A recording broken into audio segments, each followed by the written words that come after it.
What's up everyone, I'm Dev Dooley and welcome to another week of SuperPhone Weekly.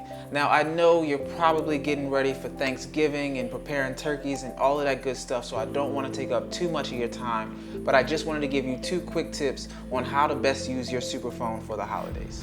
Alright, so the first tip that I feel like you guys should be doing is offering at least one exclusive deal through your SuperPhone. So if you have a store, if you are selling something, provide your fans, followers, subscribers, whatever you have, the ability to text in and maybe get an additional 10% off, 15% off, or for Black Friday, maybe like a crazy 20 or 25% off deal, which really gives somebody the incentive to really want to text in and be a part of your subscriber list.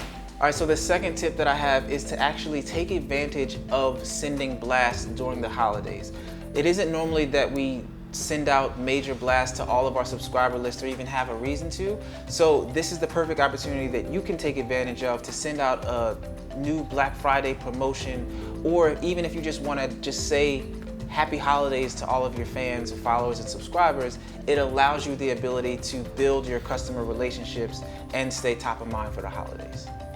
Alright guys, so like I said, I didn't want to take up too much of your time today, so I do want to tell you happy holidays and enjoy using your SuperPhone. Be innovative. Don't forget to like, comment, and subscribe to this video, and if you have any questions, comments, or concerns about your SuperPhone, make sure you drop a comment below. And until next week guys, I'm Dev Dooley. Peace out.